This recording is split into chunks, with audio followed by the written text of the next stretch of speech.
My wife cheated, shattering our family and leading to heartbreak, revenge, and a new beginning. Last year on Father's Day began like any other. I'd be up early, waiting for my wife and teenage daughters to join me. On Mother's Day, I'd treat my wife to mimosas for breakfast, a fancy cheese plate for lunch, and her favorite steak dinner. As the girls grew older, I handled the pampering solo. On Father's Day, my wife usually cooked me a special breakfast, though last year was different. I waited until she woke to eat, starving by then. When she finally did, she greeted me with a kiss and got to work on a family breakfast. We later enjoyed lunch at a quirky cafe with Doctor Who-themed sandwiches. My wife, a calendar devotee, orchestrates our life with precision, managing holidays and kids' activities with ease. All events, from holidays to birthdays, are marked on our calendar, rarely overlooked, except by me. When my wife noticed my birthday coincided with Father's Day, I wasn't surprised. She joked about double gifts, promising something special. I kissed her cheek, hoping for more than the usual. She usually teased with head employments during foreplay, but on my birthday and Father's Day, they were special treats given without expectation of return. I wasn't clueless, I was excited, thinking I might get a rare treat on my upcoming birthday. But as the weeks passed, things fell off. My wife, usually steady, started acting strange, working late, dressing up more for her job at the bakery, even wearing makeup. Doubts crept in when she went out alone on a Friday, which was unusual for us. We were a tight-knit couple, preferring each other's company. Our marriage felt solid. We weren't big on going out. Our ideal night was lounging at home, so seeing her dolled up that Friday was unexpected. She wore a new skirt, tan stockings, and heels, looking like she'd been to the salon. I whistled, thinking we had plans, but she explained she was going out with coworkers. Shocked, I asked why she hadn't mentioned it earlier. She seemed uneasy but apologized, claiming she had just been asked. I eyed her outfit, questioning how she managed all that in an hour at work. I grew increasingly frustrated, sensing her dishonesty yet unable to confront her. Her infidelity seemed unfathomable. She embodied the typical suburban wife and mother. Our bed life remained vibrant, adding to my confusion. When she brushed off my suspicions, claiming she worked half a day and wanted to look nice, I was left speechless as she hurried out the door. She returned near midnight, her hair hastily tied up, dispelling any notion of an innocent visit. Ignoring me, she headed straight for the shower, leaving me bewildered. Something was amiss in our seemingly perfect life, and I couldn't shake the feeling of impending trouble, especially considering my line of work in retail. On Saturday morning, as I prepared for work, my wife didn't wake to bid me farewell as she usually did. I found it surprising. At the store, I encountered Missy, the morning barista, waiting at the entrance with her striking blue eyes and red hair. She caught my attention despite my contented marriage. Redheads had always intrigued me. "Hey, Bill," she called out as I approached the entrance, still locked as it was half an hour before opening. Missy had mentioned feeling uncomfortable with the night crew. "Good morning, Missy," I greeted, unlocking the doors. "What's up, Bill? You look down," she observed. "Just a lot on my mind today," I admitted. She gave me a curious look but didn't pry. "Give me a sec. I'll get you some of our best coffee," she offered. Forced to smile, I replied, "Sounds good. I'll join you soon." I secured the doors while she hastened to ready the cafe for the busy morning ahead. Knowing how bustling our little cafe became once the store opened, I made my rounds on the floor, checking in on the department crews. While my competent department managers made these checks unnecessary, I valued the chance to greet and chat with my team. Maintaining positive relationships with them mattered to me, and I believe they appreciated the effort. My final stop was at the coffee shop, where Missy had my usual large black coffee ready and waiting. "Here's your cup of Megamart's finest brew," Missy said, handing it over. "Thanks, Missy," I replied, pushing $2 across the counter. "No need for payment today, boss," she insisted. "Can't take any chances, Missy. I cover all my expenses here." "Last thing I need is someone causing trouble with corporate," I explained. She gasped. "Bill, I'd never do that." "Not saying you would, Missy, but I can't risk it even for a $2 coffee. You'd be surprised what I have to deal with, denying someone a day off or cutting overtime." "It's just not worth it," I explained. "All right, boss. Understood," she nodded. I waved farewell and took a sip from my mug, aware that some employees likely receive free coffee occasionally, though it was impossible to track. It wasn't worth the hassle of monitoring video footage just to ensure everyone paid. As the company's leader, I faced risks dealing with employee frustrations over trivial matters like parking regulations, prompting unnecessary HR calls. The day passed quietly, with the highlight being an old lady stealing cat and bird food. It provided the distraction I needed, keeping me occupied without dwelling on my marital issues. Upon returning home, I found my wife and daughters heading out to a concert with other families. While it had been planned and noted on the calendar, I had forgotten. I hoped to speak with Katie later, eager to resolve our recent tensions. Not knowing what had transpired the previous night nagged at me, leaving me with little else to dwell on. Tonight, I seized the chance to snoop around. I checked her email, expecting it to be fruitless, but surprisingly, no one else had sent messages. Since she had a cell phone, I couldn't check her texts or call log. Checking her clothes for clues was also futile, as she'd already done her Saturday laundry. Frustrated, I achieved nothing and went to bed after the movie, feeling just as unsettled. On my birthday and Father's Day, I began my day as usual, toast, coffee, and enjoying the morning on the terrace. It was beautiful, with birds chirping, and I pondered what the day held in store. Around 9 a.m., I returned inside to refill my coffee and found my wife and daughters up and packing lunch. Surprised by their early activity, I questioned their plans. Jill announced a beach trip, catching me off guard. As they departed, I realized they remembered my birthday, unlike how I often had to remind them of important dates. Perplexed by Katie's oversight, I received a call from my mom, hoping it was them coming back, but it wasn't. "Hey Billy, happy birthday and Father's Day," Mom greeted. "Thanks, Mom. Kathy's got some big plans for you guys today?" I replied. "Nope. She took the girls to the beach just a bit ago," she informed me. "Really? That's not like her. I'd have thought she'd whip up a tasty breakfast and make today special for you," I commented. "Yeah, honestly, I'm not sure what's up. Lately, she's been acting strange for weeks now," Mom shared. "Well, don't sweat it. She probably has something special lined up for later. I've got to head to church." "Love you, Billy," Mom assured me. "Love you, Mom." Mom's eternal optimism and her close relationship with Kathy always warmed my heart, especially since Dad passed away a few years ago. I stood there pondering the state of my marriage when the phone rang once more. It was my assistant. "And Bill, there was an incident at the coffee shop this morning." "What happened? Was Missy involved?" "Unfortunately, yes. She was on the stairs when a customer shoved her. She lost her balance and took a fall." "Oh my goodness. Is she all right?" "They've taken her to St. Alex's Hospital for x-rays. It looks like she might have a broken arm or something." "Poor girl. Do you need me to cover her shift?" "No, everything's sorted. I just wanted to give you a heads up for tomorrow. I apologize for reaching out on Father's Day." "Don't worry about it, Ann. Thanks for letting me know." I hoped Missy was all right, but assuming they wouldn't return, I went to IHOP for breakfast.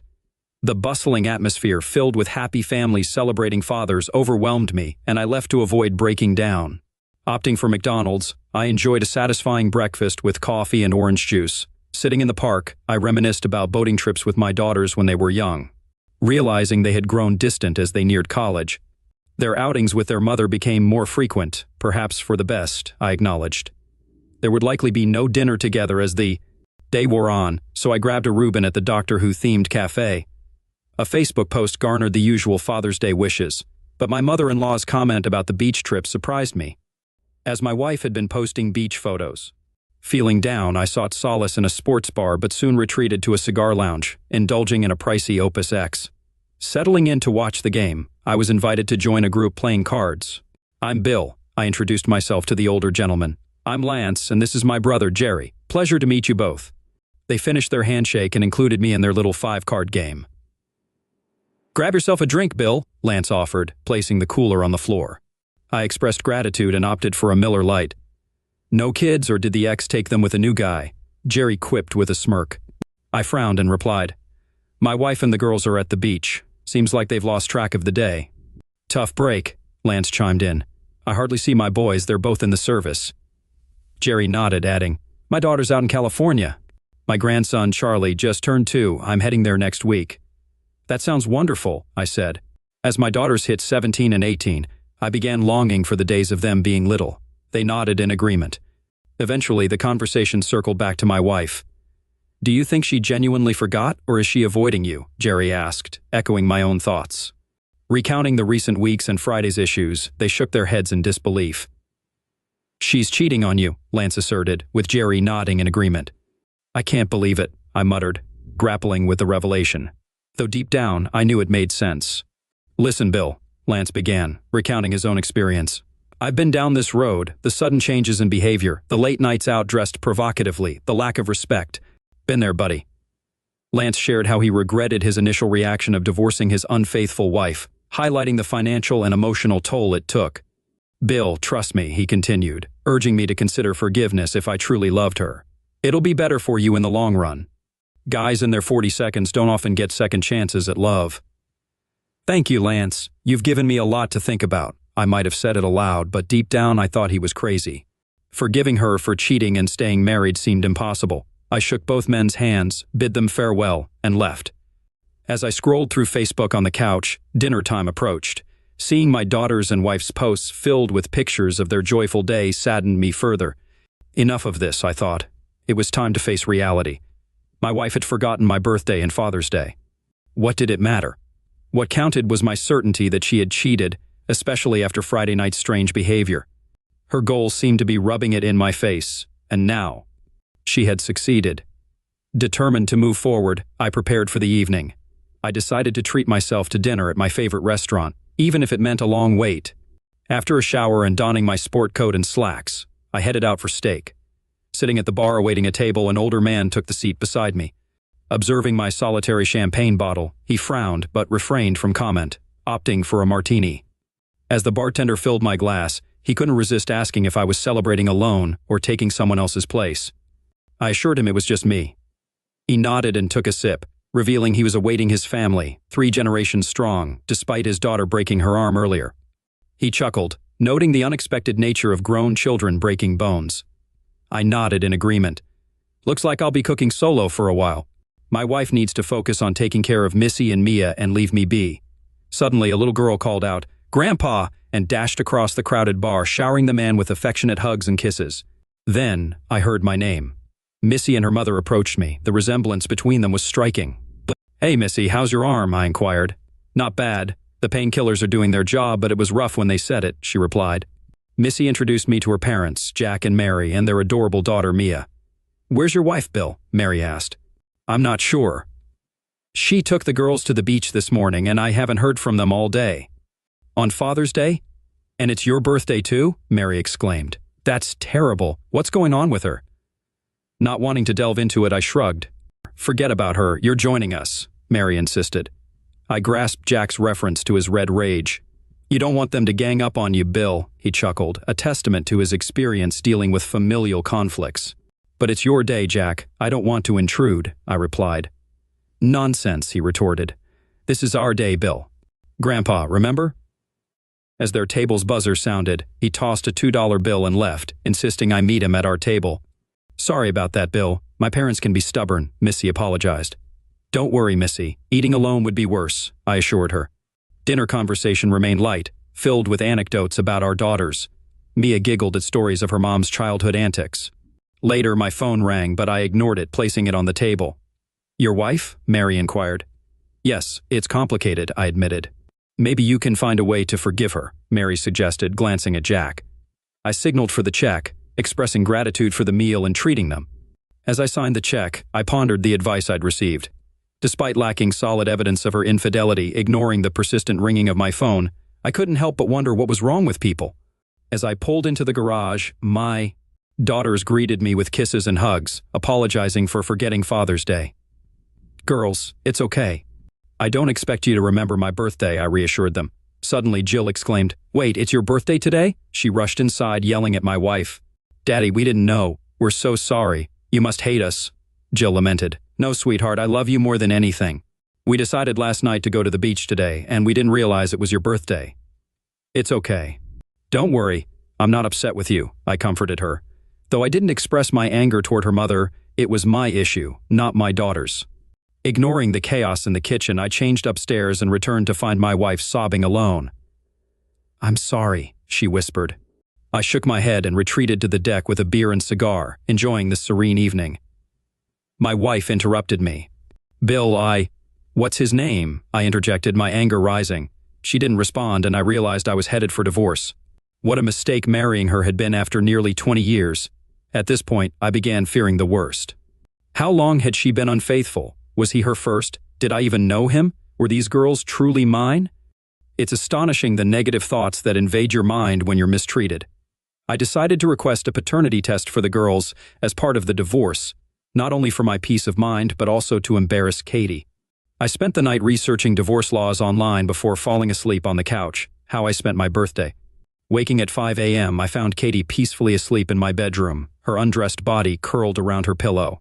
Despite my restless night, she looked serene. Sadly, she was no longer mine, but I couldn't help admiring her beauty. After a quick shower, I left without waking her, only to be met by Jill in the hallway. "How bad is it, Dad?" she asked. "As bad as it can get," I sighed. "Can you forgive her? It's just one day's mistake," she pleaded. "Honey, it's more than forgetting my birthday or Father's Day. She cheated on me," I explained. "No, Dad, she wouldn't do that. Something must have pushed her, but I won't accept it. Think about it. She's been acting strange for weeks. Friday night, after getting all dolled up, she went out dressed provocatively. That wasn't for you," Jill reasoned. "She avoided me all weekend. Clearly she felt guilty or resentful toward me and didn't want to be around me at all. When has she ever taken you to the beach without me? It's always a family outing." "What if it's not an affair? What if it was just a one-time thing? Can't you forgive her for once?" Jill pleaded. "I doubt that's the case, honey. But look at her actions this weekend. Has she shown love toward me?" I questioned. "Daddy, you didn't see her face when Grandma called to ask why she didn't wish Grandpa a happy Father's Day.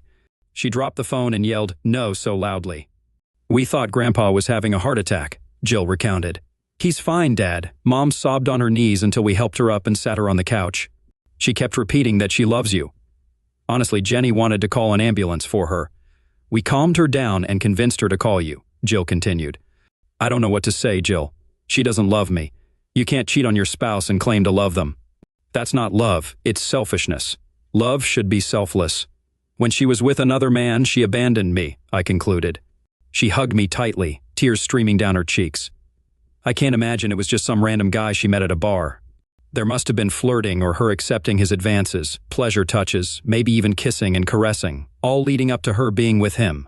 It's a betrayal to your spouse to show carnal affection to someone else when you're in love. Please don't divorce her. I have to head to work now." "We'll talk more later," she said, walking into Jenny's room. I promised to discuss our conversation with Jenny, no more secrets in our family. I wondered how long we'd remain a family. Despite Kathy's likely busy schedule, I felt calm throughout the day. The only unusual thing was dealing with the paperwork related to Missy's accident. I ensured she'd be compensated for her vacation and helped her fill out the accident report, knowing she wasn't good with her left hand. She signed it, and I felt a pang of concern for her well-being. "How's home?" she asked. "Not good," I replied. She didn't deny the affair when I confronted her. "Damn, Bill," she said sympathetically. "I'm sorry," I murmured. "You probably don't want to hear my story, but I get it. My ex cheated on me when I was pregnant. I kicked him out before our daughter was born. My mom wasn't pleased. She basically called me disposable. Wow, I found it strange when your mom mentioned forgiving my wife last night. She was looking right at your dad," she revealed. "Yeah, I noticed. I'm not sure who, but it makes me think one of them was cheating." "I'm sorry," she offered. "No need. If they're happy deceiving each other, let them." "I'd rather not trust liars," I stated firmly. Kathy wasn't home when I returned from work. She was probably with her lover, and I was furious. I drove to her grocery store, spotted her car, and was surprised to find her with a young man. She noticed me and seemed to yell no as I approached, but I left before she could say anything. If she was cheating, he could have her. I drove home, packed my bags, and decided to stay in a hotel until I found an apartment. Jenny and Jill begged me to stay, but I explained that I caught their mom almost cheating with a man in her car after work. "Dad, there must be a mistake," Jenny pleaded. "I saw what I saw. There's no innocent explanation for her being in the back parking lot with a man in her car," I insisted. "Please don't break up our family," Jenny sobbed.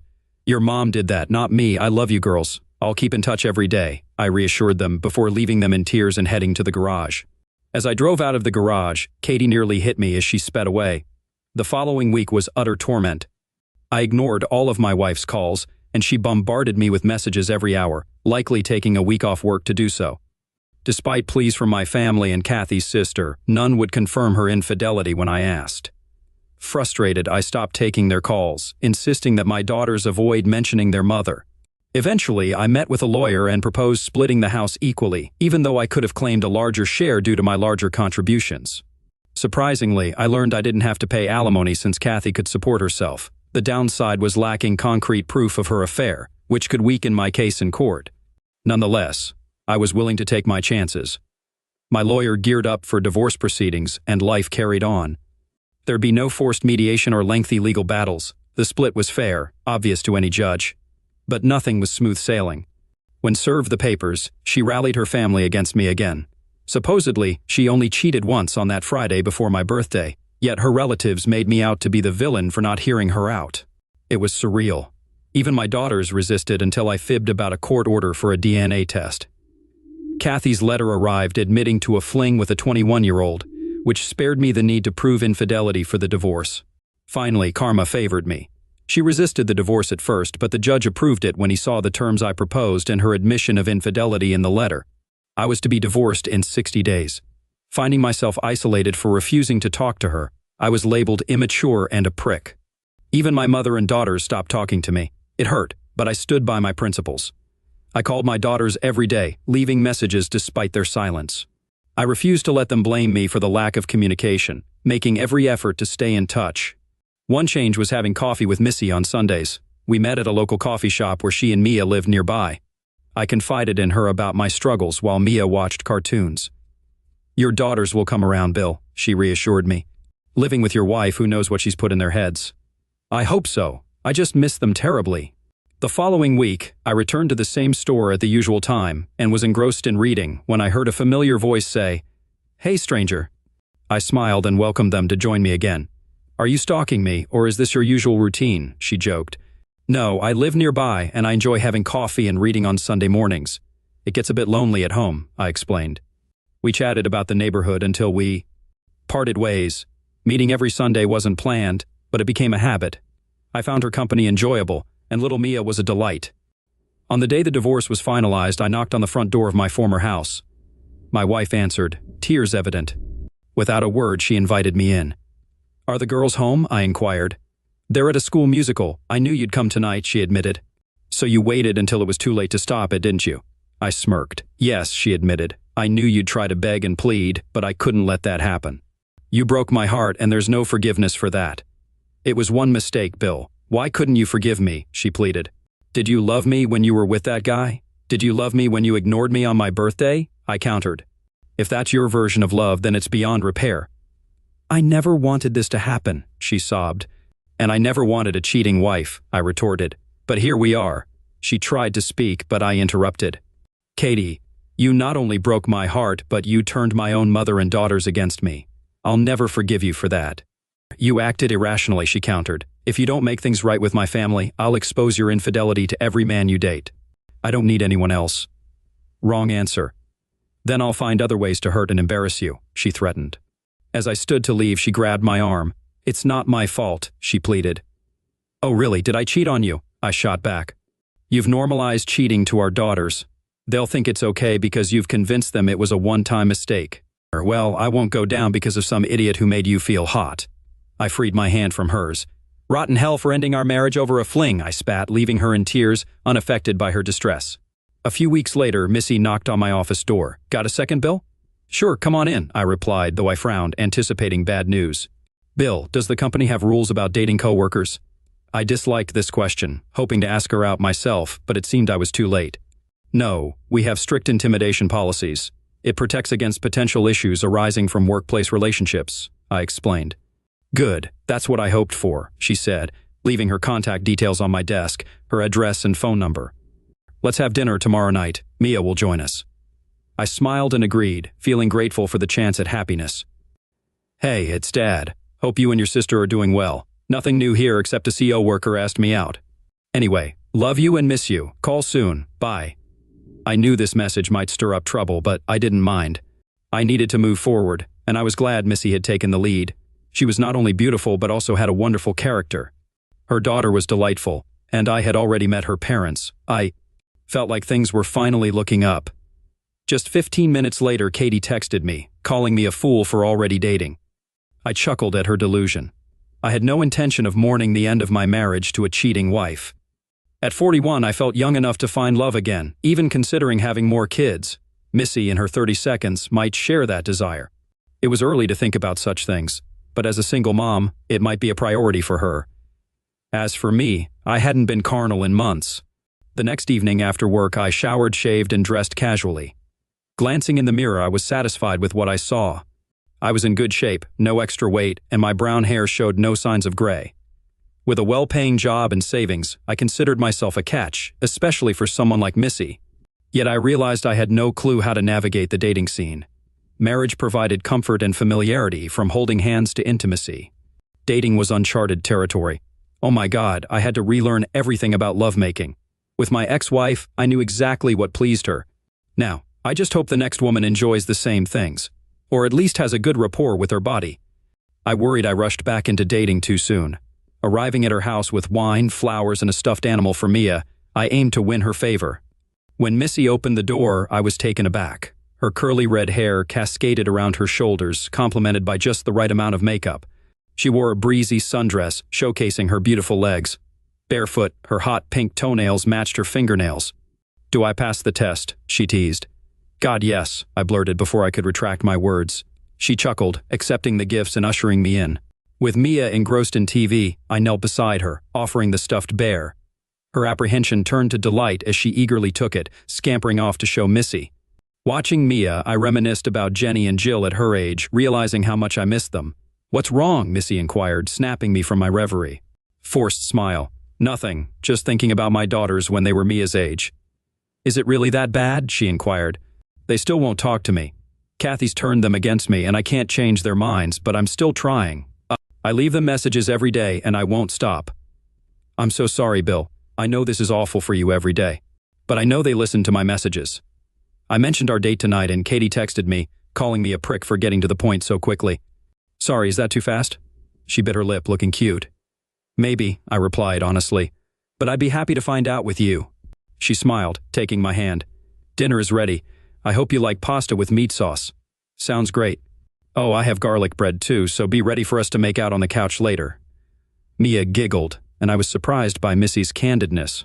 She sensed my awkwardness and said, "Bill, we're both adults, and I've known you for 3 years.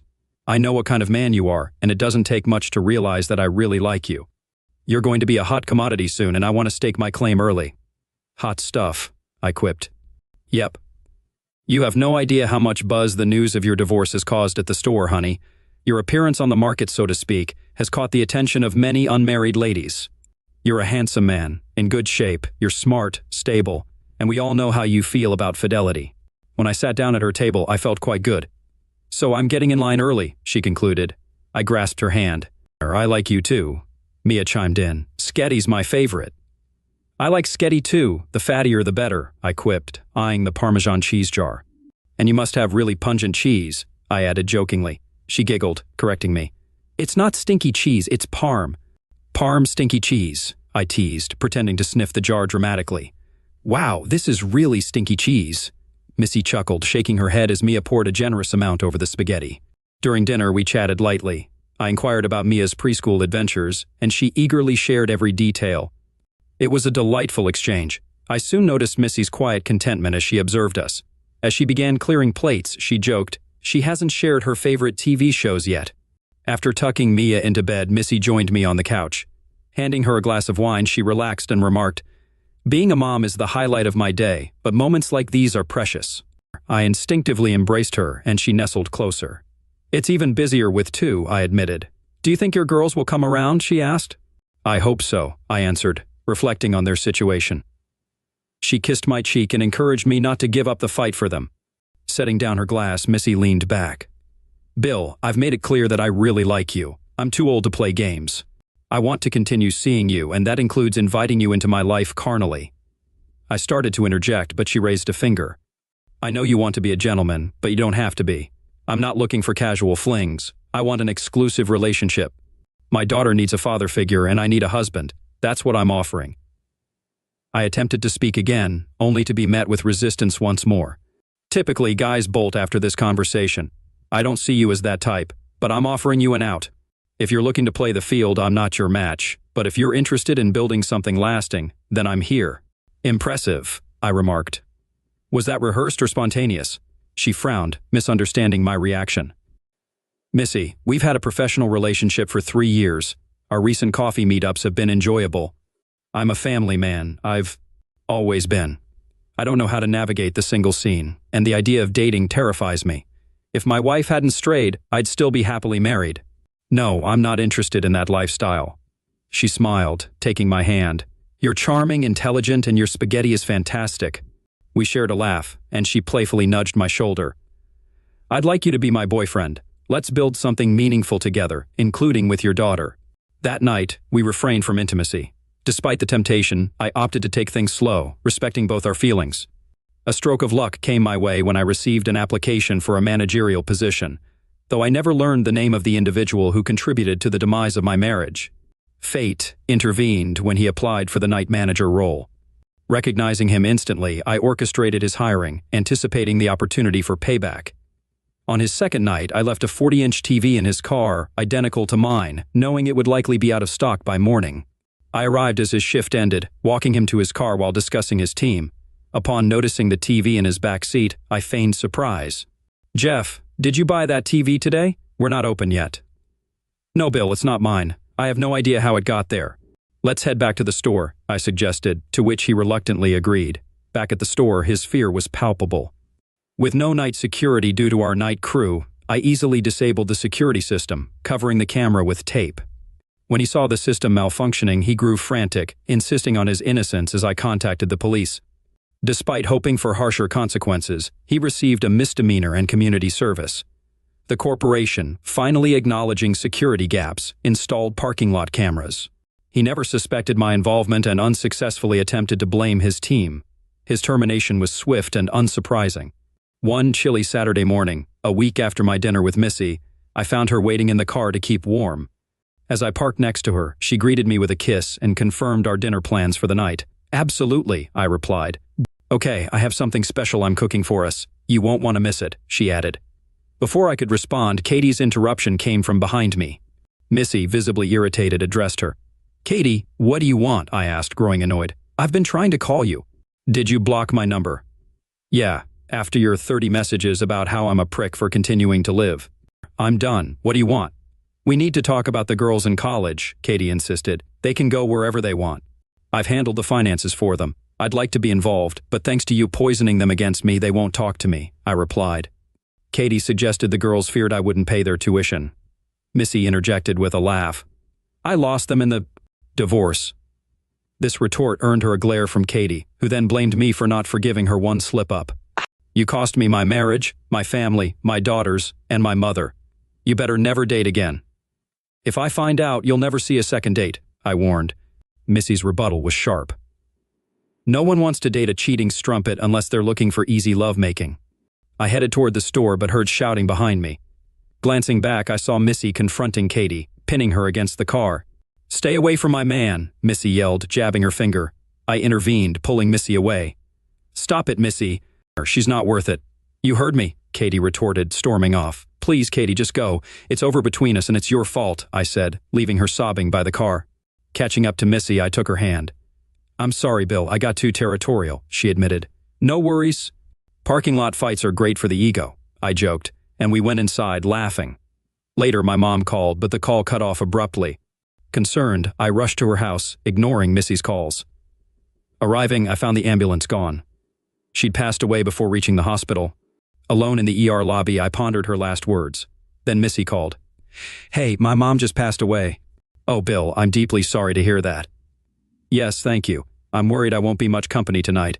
"No worries. I'll be there for you. You need me. Please let me come over." "All right, yes." Expressing my reluctance to be alone, I was grateful she agreed to keep me company. "I'm heading home now. I'll meet you there after you finish up, all right? I'll be there soon." After finishing my conversation, I drove to my old house instead of heading home. I felt compelled to speak to my daughters, regardless of their willingness to see me. Arriving, I noticed both of their cars parked in the driveway, feeling a wave of apprehension. Entering through the garage, I was relieved not to find Kathy's car, as I wasn't ready to face her. The downstairs rooms were empty, so I made my way upstairs to the bedrooms. "Daddy!" Jill exclaimed as I entered her room. "What's up?" shouted Jenny, following behind me. "Did you come here to beg? Well, you can leave," Jill retorted. "Grandma had a heart attack and passed away this morning," I interjected. They both gasped. I felt it was important to share this news in person. "Now I feel like I've damned myself," I added. I exited and shut the door, ignoring Jenny's call to wait, and drove off. I headed to the small lake where we once shared joyous moments. Despite the chilly weather, the tranquil waters brought solace. Seated at a picnic bench, tears welled up again. Not just for my mother, but for the estrangement from my daughters. Jenny's anger conveyed all I needed to know. Doubts crept in about my past actions, not with Katie but with my girls. What had I done to earn their resentment? Katie's betrayal had shattered our family, yet my daughters couldn't see it. Lost in thought, I heard footsteps nearing. Turning, I found Katie and the girls approaching. "How did you find me here?" I turned back to the lake. "Well, you forgot to turn off our Find My Phone app," Kathy replied. "Bill, I'm sorry about your mom," she added. "Yeah," I muttered. "Do you regret her passing away or turning her against me?" She fell silent. "Leave me alone." "I can't deal with your stuff right now," I said. "I'll never forgive you." The last time we spoke, she insisted she wouldn't talk to me until I backed out of the divorce. She didn't even say she loved me before hanging up. "I'm so sorry, Bill," she said before leaving. Then Jenny spoke up. "Dad, we're sorry too. Please forgive us for being rude." They both rushed over to hug me and we cried together. "It's not my fault, girls. Your mother's actions broke us apart," I said. "We're sorry, Dad," Jill said. "We just wanted you to forgive her. She loves you." "It's obvious. Not enough to stay faithful," I replied. "Jill, I'm sorry, girls," I said tearfully. We hugged again while Kathy watched from the car. "Girls, I need you. You'll leave for college soon, and I'll miss you. We're wasting time," I said. "We understand, Daddy," Jenny said. "We won't shut you out anymore." "I wish Grandma had the chance to do the same," Jill added. "Can we come with you, Daddy?" "We haven't seen your new house yet. Maybe we could grab pizza?" "Sure, let your mom know and let's head out." As I pulled into my driveway, I spotted Missy's car. I had forgotten she was coming. "Looks like you'll meet Missy," I told the girls. "Is she your girlfriend?" they asked simultaneously, making me chuckle. "Yeah, well, we just started dating." "Look at him blushing." "So cute," Jenny teased. They dashed out of the car and bombarded Missy with questions, leaving her bewildered. "Girls, give her a break. Help her inside, and I'll introduce you properly." They kissed my cheek and hurried to the garage while I approached Missy. "Sorry about that," I said. She opened the door with a radiant smile and kissed my cheek. "Your daughters?" she asked. I nodded. "Come on, let's make proper introductions." "I hope I look okay. I must look awful." "You're fine. They'll like you." "Jenny, Jill, meet Missy," I said. They embraced Jenny and cheekily declared, "You're super hot," Jill exclaimed. "Good for you, Daddy," Missy laughed, leaving me too stunned to respond. "Let's do a quick tour of the house, then I need to handle some things for Grandma's services." "Bill, I'll order pizza while you show them around." "Perfect, you read my mind," the girls cheered as Missy smiled. I made the decision to wait until the next morning to inform others about my mom's passing. I'll draft an obituary for Monday's paper and share service details on Facebook tomorrow. Evening after visiting the funeral home. We spent hours sharing stories about my mom and my girls, with a few embarrassing tales about myself thrown in to keep Missy entertained. It wasn't my fault I slipped on the wet pier and fell into the lake. Before we knew it, it was already 10. "Girls, time is slipping away and it's getting late," I remarked. They frowned and asked if they could stay the night. "I don't have beds for the guest rooms yet," I explained. "Tell you what, I'll pick you up in the morning and we'll go out for breakfast, okay? And if you don't mind, we could help sort through Grandma's things too." Jill offered. "Thank you," I replied. "Missy, would you like to join us for a ride or do you need to go home to Mia?" "She's with my parents." Jill's curiosity piqued. "Who's Mia?" "Mia is my 4-year-old daughter," I revealed. Excited, they both squealed, expressing their eagerness to meet her. Missy chuckled at their enthusiasm. "Someday soon, I promise." As we returned to my house, Missy commented, "They're great girls. I'm glad you were able to reconnect with them." I sighed. Me too. I just wish it didn't take my mom's passing to bring us back together. With Missy nestled in my arms, I drifted off to sleep. The next morning, I awoke to find Missy still snuggled against me under a blanket. Feeling a sense of longing for closeness, I kissed her head and apologized for falling asleep. She moaned, stretching. "It's okay, baby. You've had a very emotional day. Would you like to join me and the girls for breakfast?" "Only if I can bring Mia. My parents have plans this morning." "Of course, my daughters will love her." Needing to fetch Mia, I arranged to meet my daughters at IHOP. As I walked in holding Mia's hand, my girls rushed over. They embraced Mia, twirled her in the air, and showered her with kisses, making her squeal and giggle with joy. "We need to go to the bathroom," the girls announced in unison. "We'll take her," they said, whisking Mia away. "I don't know, Missy. Do you think they'll get along?" I asked, smirking. She playfully clapped me on the shoulder and kissed my cheek. "I hope they remain friends for years to come." Although it was just our first date, she expressed a long-term commitment, which was a bit surprising but reassuring. As we ate, Mia and my daughters chatted incessantly about everything. Mia showed genuine interest in their lives, peppering them with questions. My daughters, accustomed to babysitting, engaged effortlessly with Mia, bonding over shared interests in kids' shows and movies. Surprisingly, they also got along well with Missy, showing no hostility or anger toward her, unlike their initial reaction to my dating. This puzzled me, and I planned to discuss it with them later. After a busy day of phone calls, cleaning my mom's house, and visiting the funeral home, I finally relaxed when the girls returned for dinner. And Missy and Mia went their separate ways. During breakfast, Missy suggested avoiding the emotional strain of Mia's questions while sorting out my mom's house. "Daddy, are you in love with Missy?" Jenny asked abruptly. "We've only seen each other a few times outside of work. It's too early to say it's love."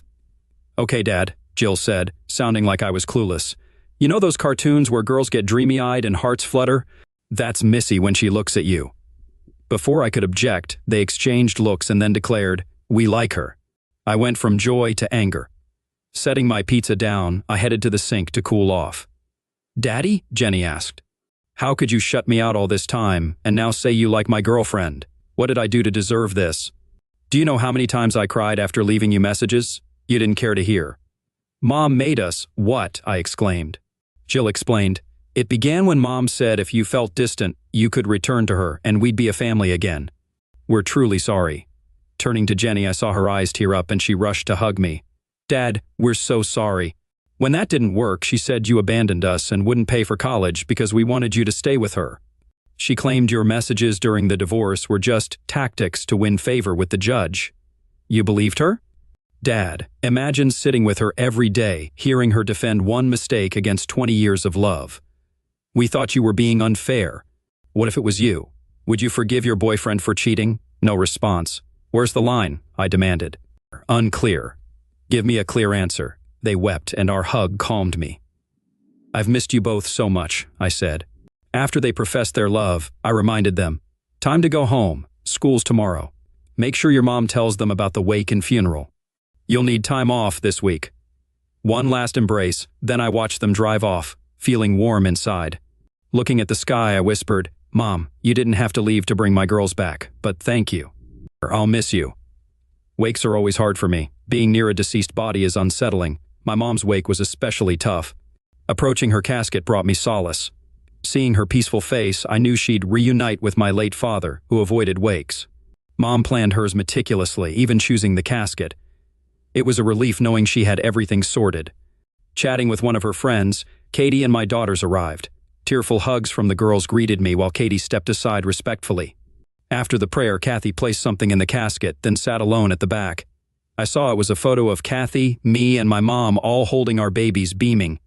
Touched, I took the photo and put it by my mom's hands, tears welling up.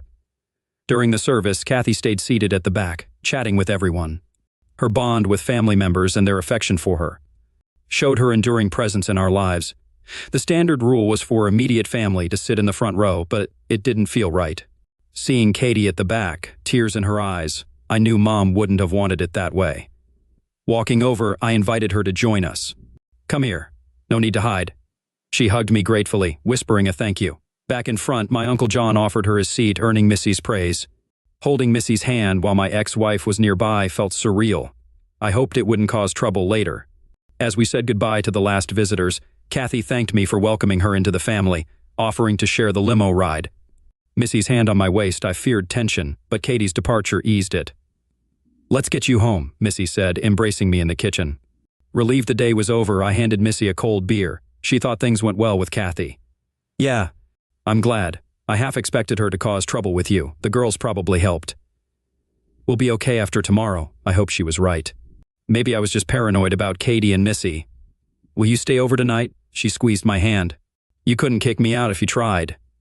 We didn't make love, but her presence brought the best sleep since the divorce. "You're keeping a close eye on me." "I won't misuse your kindness by starting a fight," Kathy remarked as we waited for the service to begin. "I know," I lied. "I just feel uneasy about it." She snorted, adding, "How do you think I feel, B? I'm an outcast here, a disgrace." I frowned. "No one sees you that way, especially not today." "I'm sorry, Bill. I wish I could undo it all." "I wish," she said, tears welling up before hurrying off to the bathroom. "It's tough for all of us, Bill." My mother's friend Jean comforted me, patting my shoulder. Your mom was wonderful, and we'll all miss her. I kissed her cheek, grateful that Kathy had her mom to support her through the tears. After the funeral, we gathered at my mother's favorite Polish restaurant. Kathy looked uneasy as she searched for a seat. Taking her hand, I guided her to the table where Missy and my daughters sat. Kathy will always be family, despite the divorce. No matter where we sit, you're always welcome. A tear rolled down her cheek as she thanked me, and in that moment I felt like I'd finally let go of the pain she caused. Life moved on. The girls Skype with me weekly while they're at college. Missy and I are going strong, and I'm considering popping the question soon. Katie and I don't talk much, but it's always friendly. She's moving on too, dating a nice divorced dad who's a friend of one of the girls. I wish them the best. Some may say I should forgive her one mistake, but I can't. I may be seen as the villain by some, but I'm at peace with myself.